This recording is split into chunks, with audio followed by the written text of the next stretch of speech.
আসসালামু আলাইকুম সবাইকে। সাইকেলে গাজীপুর থেকে সিলেট এটা কি আদৌ সম্ভব? অবশ্যই সম্ভব, কিন্তু আমরা পুরোটা যাচ্ছি না সাইকেলে। আমাদের টাস্ক হচ্ছে প্রথমে আমরা গাজীপুর থেকে কমলাপুর যাব, অর্থাৎ প্রায় 65 কিলোমিটার রাস্তা আমার বাসা থেকে। সেখান থেকে হচ্ছে সাইকেল ট্রেনে করে নিয়ে যাব আমরা সিলেট পর্যন্ত। তো এই সাইকেল কীভাবে ট্রেনে করে সিলেট নিয়ে যায় এবং সিলেট গিয়ে যে বর্ডার রোডে আমাদের যাত্রা সেটি কীভাবে করি তা জানতে আমাদের ভিডিওতে লাস্ট পর্যন্ত থাকুন। আপাতত আমরা ঢাকা ময়মনসিংহ মহাসড়কের মাঝখানে যে বড় বড় ফুল গাছ লাগানো আছে সেই গাছগুলোর ছায়ার নিচে কিন্তু বিশ্রাম নিচ্ছি, এবং কিছুক্ষণ বিশ্রাম নেওয়ার পর আমরা এখান থেকে বেরিয়ে যাব, কারণ প্রচণ্ড রোদ আজকে, প্রচণ্ড রোদ, মানে গায়ে একেবারে জ্বালাপোড়া করতেছে এরকম অবস্থা। তো এখানে কিছুক্ষণ রেস্ট নেওয়ার পর আমরা আবার রওনা দিব। এখন আমরা আছি হচ্ছে শালনা ব্রিজ পার হয়ে জয়দেবপুর চৌরাস্তা এবং শালনার মাঝামাঝি অবস্থানে। গাজীপুর চৌরাস্তা চলে আসছে অলরেডি। আমার বাসা থেকে প্রায় 35 কিলোমিটার এই পর্যন্ত আসলাম, এবং আরও 36 কিলোমিটারের মতো চালাতে হবে। ঢাকা ময়মনসিংহ মহাসড়কের যানজটের যে অবস্থা, মানে একেবারে নাজেহাল। তার উপর আবার এই ধুলো ময়লা, গাড়ির চাপ, সব মিলিয়ে আর কি 12টা বেজে যাচ্ছে।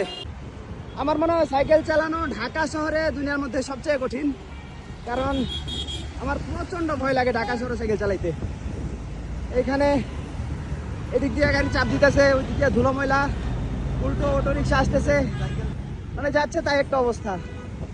পৃথিবীর যে কোনো জায়গায় আমাকে সাইকেল চালাতে দিলে আমার মনে হয় স্বাচ্ছন্দ্যে সাইক্লিং করতে পারবো, কিন্তু এই ঢাকা শহরের রাস্তায় ইম্পসিবল।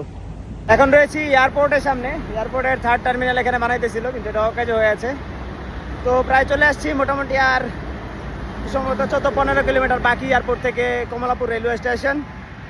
তবে অবস্থা বেশ খারাপ, চোখে মুখে দেখতেই পাচ্ছেন অবস্থা, ধুলোবালিতে একেবারে কালো হয়ে গেছে। কি অবস্থা তেদুল? ভাই যে খুব খারাপ, প্রচন্ড রোদ, গরম। হ্যাঁ, আজকের সবচেয়ে বাজে যে বিষয়টা হচ্ছে, এটা হচ্ছে প্রচণ্ড গরম। তো ফাইনালি আমরা কমলাপুর পৌঁছাতে পারছি। আমার সামনে এখন কমলাপুর রেলওয়ে স্টেশন, অবস্থা খুবই খারাপ। আমরা কমলাপুর রেলওয়ে স্টেশনের সামনে চলে আসছি, ঠিক যে দিক দিয়ে হচ্ছে যাত্রীরা, সাধারণ যাত্রীরা প্রবেশ করে, কিন্তু এই গেট দিয়ে হচ্ছে আপনারা যে মালামাল বুকিং সেটি করতে পারবেন না। আমরা আমাদের যে সাইকেল বুকিং করবো ট্রেনে, সেটা হচ্ছে আরেকটা গেট আছে এর সামনে, একটু সামনেই বটতলার ওইখানে বট গাছ আছে। তো ওই গেটে হচ্ছে আমাদেরকে এই মালামালগুলো বুকিং করতে হবে। আপনারা মালামাল বুকিং কীভাবে করবেন সেই প্রক্রিয়া সম্পর্কে আজকে ধারণা দেওয়ার চেষ্টা করব। তো চলুন ওই বটতলার গেটে যাওয়া যাক। কমলাপুর রেলওয়ে স্টেশনের 1 নম্বর প্ল্যাটফর্মের একেবারে শেষের দিকে রয়েছে পার্সেল অফিস।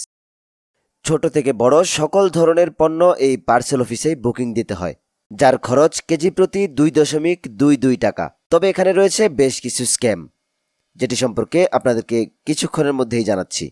তো আমরা হচ্ছে সাইকেল বুকিং নিয়ে অনেকটা শঙ্কায় ছিলাম যে সাইকেল নেওয়া যায় কিনা বা এই ট্রেনে মালবাহী বগি আছে কিনা, কিন্তু এখানে আসার পর দেখলাম যে এখানে আছে, এবং